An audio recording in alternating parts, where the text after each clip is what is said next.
Então é isso, agora a gente vai começar então a parte de perguntas e respostas.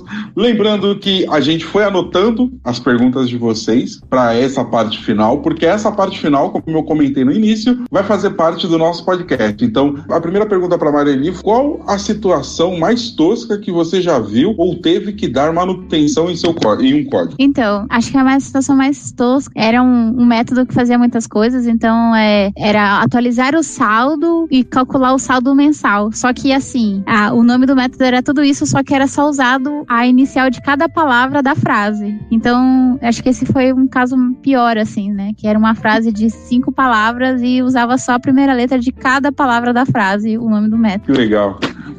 Eu já fiz umas funções e uns métodos muito loucos também. Aproveitar enquanto a Dani está descansando um pouco, eu vou fazer mais uma pergunta para a Marilis. Foi do Cássio Souza. Eu vou fazer um comentário que ele fez na hora que ela estava apresentando, que foi o seguinte: sou técnico em informática, mas não sei nada de programação. Cássio, bem-vindo. A gente também não sabe nada, a gente só trabalha com programação há muito tempo, mas efetivamente saber a gente está aprendendo sempre, cara. E vem com a gente sempre vai estar aqui disposto a dar uma ajuda. Tem um monte de grupo que dão apoio, grupo no WhatsApp. Entre em contato com a gente que a gente dá esse apoio para você. Você quer mesmo aprender, a gente ajuda, pode deixar. Bom, agora é uma pergunta para Dani. Pergunta da Giovana. Dani, estou tentando fazer uma base de habitantes que recebe amigos e família, que são outros habitantes no Mongo. É possível ou é recomendável usar SQL no lugar? Não, é possível sim, tá? Pelo que eu estou entendendo, é um grafo que você está montando, então, porque seria uma estrutura recursiva, né? É super possível e super viável. É só precisa tomar cuidado com a modelagem para depois você conseguir consultar esses dados. Tem um Graph Lookup, que é um operador lá do Aggregation Framework, que vai te ajudar muito para fazer essa consulta depois. Se você quiser, depois a gente conversa um pouquinho. Legal. Lembrando a vocês que, assim, se vocês quiserem, na hora de responder o feedback, eu acho que dá para vocês deixarem algumas informações de contato, algum comentáriozinho que a gente também entre em contato com vocês. Vou aproveitar e vou fazer mais uma pergunta para Dani. É do Fernando Vier. E ele pergunta assim: Dani, venho do Excel, queria uma indicação, além do seu livro, claro. Indicação para quê? Para começar a trabalhar com dados ou para trabalhar com o MongoDB? Então eu vou falar dos dois, tá? Eu acho que é trabalhar com dados, é começar a trabalhar com dados. Para trabalhar com dados, tem duas coisas assim que eu considero indispensáveis. É você entender de modelagem e entender a linguagem SQL, porque na maior parte das vezes você vai trabalhar com ela. Então, para entender bem de modelagem, tem um livro que ele é super antigo, é do professor Carlos Barbieri, que eu amo, e o livro chama Modelagem de Dados. Você só vai achar na estante virtual, mas na minha opinião é o melhor livro que existe sobre modelagem. É o livro que eu uso desde a faculdade e eu uso até hoje quando eu tenho alguma dúvida conceitual. Aliás, ontem me fizeram uma pergunta de modelagem e eu não sabia a resposta. Então é hora de pegar o livro do Barbieri e dar uma boa lida. Esse livro eu acho indispensável para qualquer um que trabalha com dados. E linguagem SQL na veia. Depois disso, aí eu acho que você vai gostar bastante do MongoDB, então faz aí o meu curso, que é bem para iniciante. Eu fiz questão de começar do começo, para não extinguir ninguém, para não tirar ninguém dos próximos cursos. Então eu acho que são essas 3 dicas aqui que eu acho que são bem valiosas. Valeu, Dani. Valeu. Próxima pergunta agora é para a Mareli. Mareli, a pergunta veio do Jorge Santos. E a pergunta é a seguinte: quais ferramentas ela usa ou aconselha para uma análise básica de código estilo linter, style copies ou SonarQube? Ferramentas que ajudam refaturação, uso de notação húngara até ordem de declaração de métodos privados, públicos e camel case, eu acho. Pascal casting e tudo mais, nesse estilo.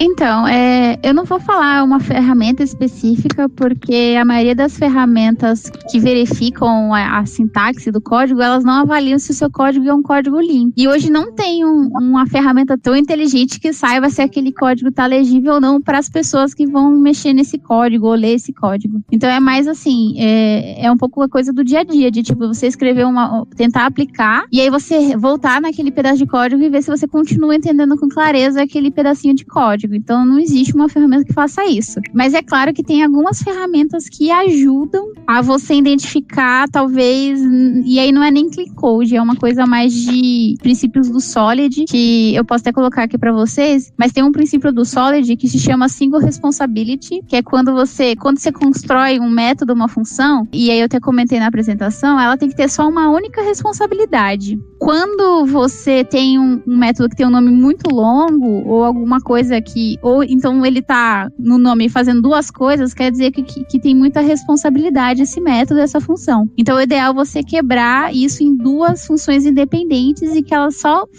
tem um único propósito, uma única tarefa para ser executada. E aí, assim, eu já vou aproveitar e responder uma pergunta que colocaram aqui no chat, que é, e se tiver uma palavra, tipo, maybe, que é tipo, eu tenho mais de uma resposta, tipo, é como se eu estivesse fazendo uma pergunta. Então, não é legal ter nomes de métodos com perguntas ou que dê a entender que tem mais de uma resposta. Se ela tem mais de uma resposta, então ela tem responsabilidades demais. Então, o ideal é você quebrar essa função em mais funções, onde cada uma tem uma tarefa específica muito bem definida. Agora, a questão de complexidade, assim, tem algumas ferramentas, não são todas as linguagens que tem, que fazem análise de complexidade sincromática, e ela ajuda um pouco a gente ver se um trecho de código tem muitas responsabilidades ou muitos fluxos passando por ali, o que causa uma complexidade e talvez até uma ambiguidade na hora de você ler aquela função. Então, são ferramentas muito boas para você avaliar se tem complexidade ou se fluxos de código estão com muitas coisas acontecendo no mesmo trecho e que prejudicam a legibilidade do código. Eu vou colocar aqui no chat as coisinhas que eu falei para vocês darem uma pesquisada. Mas, assim, você usar o Solid em conjunto com o Clean Code ajuda bastante na hora de a gente nomear. Porque quando você está fazendo uma pergunta para um método, o nome do método é uma pergunta, você está perguntando, esperando que ele responda, na verdade ele tem que ser explícito, ele tem que dizer de cara o que ele faz. E se tem muitos verbos ou um maybe no nome do método, quer dizer que não está muito bem definido o propósito do método, ou existe uma necessidade de você dividir esse método função em outras funções menores com as suas tarefas muito bem feitas. Então, acho que é isso. Ótimo. Achei uma ótima resposta. E já aproveitou e já respondeu, então, só para deixar claro, a Marili respondeu também a pergunta do João Paulo Moraes, que ele perguntou assim, o que você acha de nomes de métodos que passam a ideia de condicionais? E aí no exemplo que ele colocou foi maybe update data info, que recebe data. Então, foi essa a resposta que a Marili acabou aproveitando aqui. Bom, agora vamos para a Dani. A Dani, eu tenho duas perguntas para você, que a primeira é a seguinte, da Marili Silva, ela perguntou assim, onde será o lançamento do livro para comprar e pegar seu autógrafo? E o Ailton Filho perguntou aqui, quais seriam as principais vantagens de usar um banco NoSQL? Mari, você é uma linda. Não sei, pior é que eu não sei. Sabe, antes eu tava pensando, eu queria fazer uma festa, assim. Quando passar esse rolê todo da pandemia, não vejo a hora de fazer uma festa. E acho que o livro é um bom motivo também. Mas, gente, o livro eu acho... a data, então, eu planejo para o começo de maio, tá, gente? É que eu sempre começo a fazer a revisão e eu paro. Esse é um problema sério. Mas, agora, a segunda pergunta. Bom motivo para utilizar um banco de dados NoSQL? Quando eu preciso de muito desempenho e tenho formatos de dados específicos. Porque eu tenho um desempenho muito alto, de um cache muito alto, quando eu consigo lidar com algumas propriedades que são um pouco diferentes do ACID, né? O ACID a gente vem com eles desde os anos 70 como verdades absolutas, e agora nem sempre eu preciso de atomicidade, consistência, isolamento e durabilidade, principalmente a durabilidade, porque agora eu começo a utilizar muita memória e a gravação dos dados em disco depende da minha necessidade, então eu tenho uma certa flexibilidade com as propriedades ACID. As transações também, que era uma coisa assim, MongoDB tem, mas o desempenho dele com as transações não se compara com o desempenho do SQL Server, do Oracle, do Postgres com as transações. É uma situação de negócio e não uma situação de modelagem. modelagem. Mesmo porque se eu estou usando o MongoDB, por exemplo, com muita transação, eu estou fazendo alguma coisa errada. Então, eu parto sempre de alguns critérios, tá? Sendo bem objetiva, NoSQL é a melhor pedida quando eu tenho dados no formato JSON, ou quando eu preciso de um cache efetivo muito rápido em memória, ou quando meu dado é muito conectado, ou quando eu vou fazer grandes cargas de dados e os dados que eu estou carregando respondem a questões. Então, eu acho que são 4 indicativos muito bons de quando utilizar um banco de dados NoSQL. Ótimo. Foi ótima a resposta. Vamos lá, próxima pergunta agora é para a Marili. A pergunta é da Amanda Batista. Estou começando agora na programação. Não sei se faz sentido, mas sempre coloco verbos nas funções para indicar o que ela faz. Por exemplo, create blá blá blá. Olha, Amanda, o que eu indico é uma boa forma de utilizar, mas assim, evita fazer, se você avaliar o nome de um método e tiver 2 verbos, 2 coisas diferentes ou mais, dependendo do nome do método, e verificar se não é uma pergunta, porque a ideia não é você fazer a pergunta e o código responder. O nome do método já tem que dizer objetivamente o que ele está fazendo. Então, eu acho que esse é o ponto bom de falar, de como criar o nome da função em métodos, mas verbos sim, utilize verbos, que isso ajuda muito a entender o que está sendo feito naquele método ou função. Ótimo. Agora, voltando às perguntas para a Dani, da Marili de novo, e ela perguntou assim, tem algum case de uma empresa conhecida que você gostaria de compartilhar conosco? Cara, os NoSQLs, eles são usados em muitas empresas, né? Então, tem alguns casos que são bem bacanas. No próprio site da MongoDB tem alguns legais. Mas a Nasdaq usa muito o MongoDB. Então, tanto que ano passado, quando eu fui para palestrar no MongoDB World, teve uma festa, um festão. A Nasdaq, que é um dos maiores clientes. Eu tenho ficado bem assustada. Uma coisa que eu não gosto é de ver usar o MongoDB para log. Cara, você pode fazer tanta coisa além de log, e na Nasdaq eles têm muitas aplicações com o MongoDB.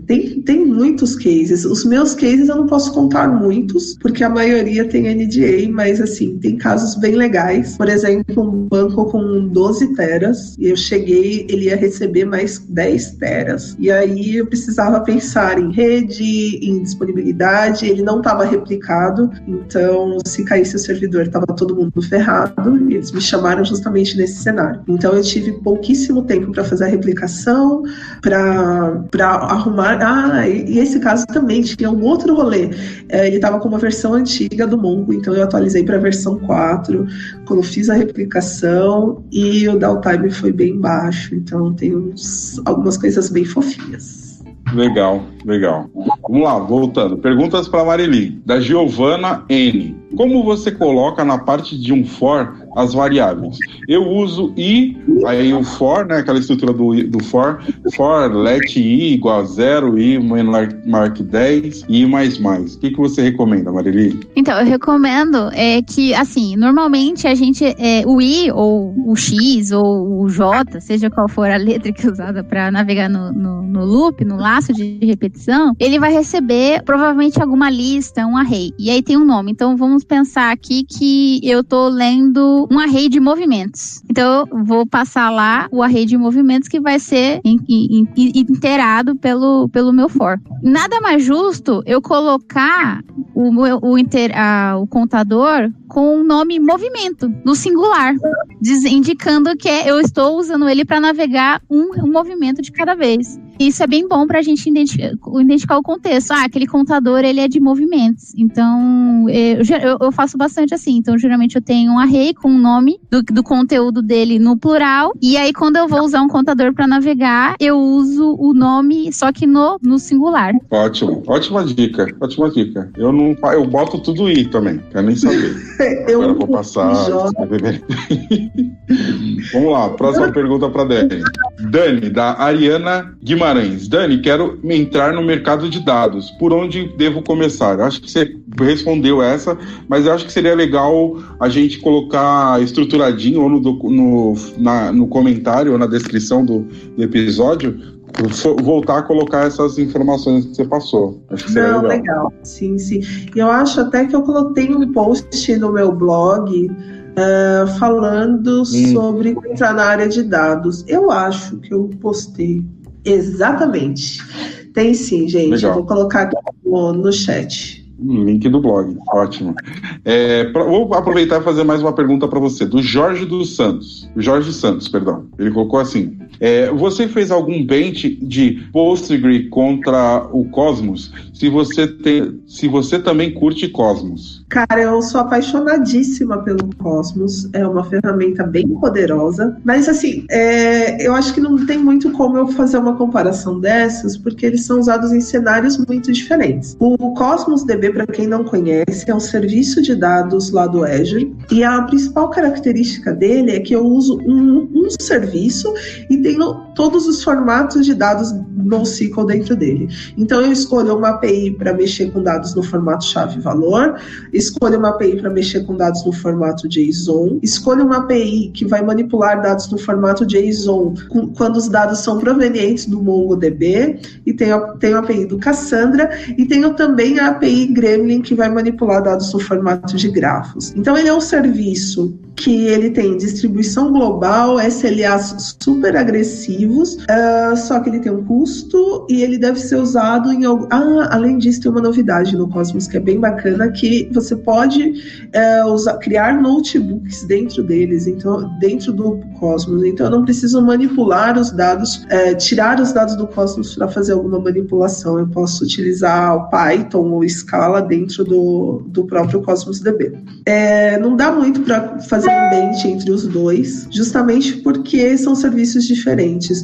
O Postgres é um banco de dados relacional, tem um serviço também lá no Azure, mas consigo distribuir os dados entre regiões do Azure, mas é bem diferente do Cosmos, então acho que não consigo fazer uma comparação entre eles. Mas, gente, Cosmos DB vale super a pena conhecer, e agora outra novidade bacana é que tem a camada gratuita do Cosmos também. Então, se você está, por exemplo, trabalhando com MongoDB e quer conhecer o Cosmos, eu consigo fazer essa migração de dados do Mongo para o Cosmos, e o que vai mudar? A minha string de conexão, e eu preciso tomar cuidado também com a versão do MongoDB, mas isso acho que é um assunto para outra live. Ótimo. Vamos lá, pergunta para Marili agora. A pergunta é da Amanda Priscila Silva, e a pergunta é: sobre o tamanho dos nomes que damos aos métodos, é bom estabelecer algum limite? Olha, Amanda, tem casos assim que fica algo, às vezes, principalmente acho que na linguagem Java, que fica bem comprido o nome dos métodos, né?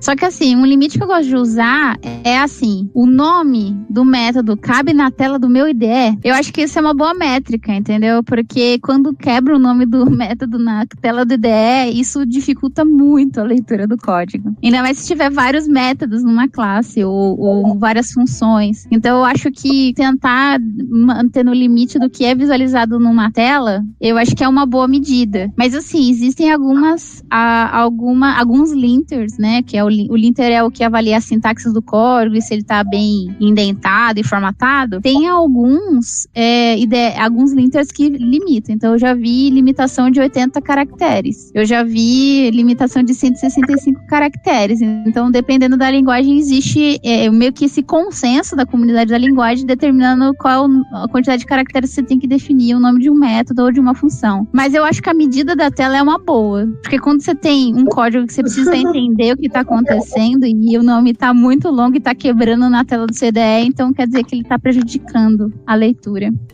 Legal. Uma ótima visão. Vamos lá, pergunta para Dani. Pergunta é do João Paulo Moraes. Qual o uso mais comum de MongoDB por parte das empresas que processam grande quantidade de dados? Já houve algum momento que você sugeriu ao cliente que fosse para o modelo relacional? E qual foi o contexto? Cara, o Mongo ele é bem usado para grandes volumes de dados e um cliente.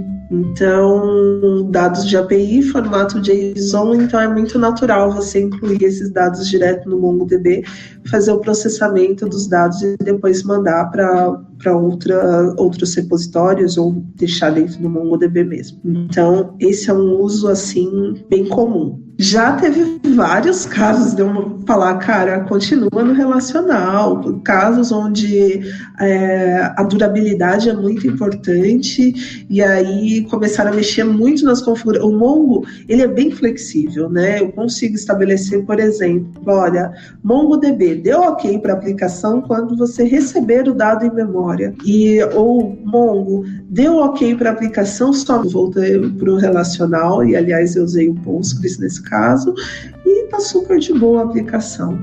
Então tem sim casos onde as propriedades ACID são muito importantes, onde a estrutura já está muito bem definida, onde a aplicação eu consigo monitorar muito bem, então não tem por que mudar. Ir para o Mongo só porque... Então vamos lá, a última pergunta para a Marilis veio do Machado Oliveira. Caso eu esteja programando sobre o paradigma funcional ou orientado a... Olha, Machado, tem uma diferença sim, né? Considerando que orientado a objeto a gente está construindo métodos dentro de uma classe, então a gente já está dentro de um contexto, que na programação funcional já não tem, né? O método, a função está lá sozinha, ela não tem uma classe que contextualize sobre o que aquela função está trabalhando, né? Então, eu acho que na questão de nomear, no caso, na orientação objeto, tu tem que considerar o contexto onde está aquele método, que é a classe, que objeto que está sendo criado. Então, isso tem que ser considerado, que é uma coisa que a gente não consegue considerar e utilizar a favor da contextualização do que o método faz em relação ao paradigma funcional. Então, o paradigma funcional tem que tomar um pouquinho de cuidado, né? Porque, como não tem um contexto, ele tem que trazer o máximo de informação, não o máximo, mas pelo menos alguma coisa muito concisa em relação ao que ele está fazendo ali, para que seja compreensível o propósito dessas funções. Ótimo. E agora a última pergunta para Dani Monteiro, para a nossa querida Dani Monteiro, que é do Ednilson Nascimento. E ele perguntou: aquela última maldade, SAS e Mongo, dá match? Olha, essa é uma pergunta difícil. De verdade, nunca vi. Não sei, de verdade. Tem cara de maldade, né? Mas tudo bem.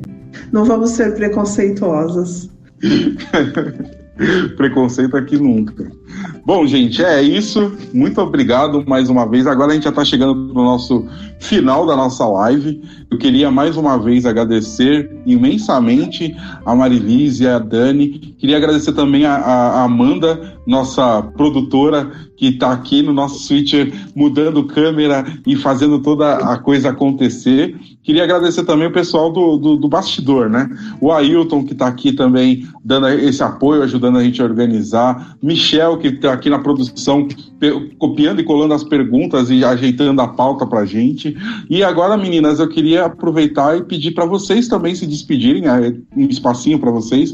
Vamos começar com a Marili, que foi a primeira palestrante. Marili, por favor, suas despedidas finais. Primeiro, quero agradecer esse espaço, né? Ele é muito valioso para nós e em considerar, eu acho que a Dani tem o mesmo sentimento, né? Que mulheres incríveis, que já são incríveis, a maioria das vezes, olhem o vídeo e se identifiquem, né? Que olhem e vejam uma mulher negra, uma mulher com cabelinho aqui cacheadinho, cabelo mais afrozinho. Então, tipo, é isso que eu vejo. E aí, que o retorno, né? Porque a gente tá fazendo isso assim, de livre espontânea vontade, sem nenhum pagamento em troca, que a gente faz porque a gente gosta muito, é a gente ver outras lives que não são as nossas, com pessoas que estiverem lives com a gente, ou palestras. Então, já faço um convite aí para vocês, meninas que estão acompanhando, venham fazer uma live na AfroPython, por favor, vai ser maravilhoso. Obrigado, Marili. E já quero deixar claro que eu quero pagamento sim, eu quero abraço de todo mundo como pagamento. Então, melhor vem moeda. Com essa não. Vem com essa não. Pelo menos abraço eu quero. Gente, então agora é a sua vez, Dani, por favor, suas despedidas. Ai, gente, muito, muito obrigada. Apesar de estarmos longe, é muito bom estar aqui, porque assim, é aquela sensação de estar mais perto. Várias coisas assim que eu queria deixar aqui para a gente terminar, mas É super importante a gente ter um canal, a gente ter uma rede de apoio. Então, nesse momento louco que a gente está, eu sempre falei muito que é importante estarmos juntos, mas eu acho que nessa loucura de pandemia, de crises, enfim, esse clima já é tão negativo, vamos tentar deixar ele mais leve, vamos estar perto, não vamos pirar sozinhos. Então, eu acho que é um momento da gente tentar ouvir o próximo, de ter empatia para ouvir, mas também de falar, porque ninguém é obrigado a sofrer sozinho, ninguém é obrigado a estar nessa loucura toda sozinho. Então, eu falo pra cacete, mas se vocês precisarem de um ouvido, também estou à disposição. E a única coisa que eu gostaria em troca é que vocês também estejam à disposição de outras pessoas para a gente efetivamente sentir menos e sofrer menos neste período. E, por fim, mantenham-se seguros, mantenham-se saudáveis, porque a gente tem muita coisa para fazer, muita coisa para viver. E eu desejo saúde aí para todo mundo. Por favor, cuidem dos seus velhinhos, mantenham eles em casa. Eu sei que é difícil, mas mantenham os velhinhos também bem seguros. Ótimo, obrigado Dani, obrigado Marili mais uma vez, vocês foram fantásticas e eu só tenho a agradecer toda a estrutura que a gente teve da Amanda e do apoio da Amanda também. E é isso, gente, estamos aqui e se precisar falar, estamos juntos. Teremos mais lives e espero que regularmente, porque essa foi só a primeira de muitas. É isso aí, galera, muito obrigado e valeu!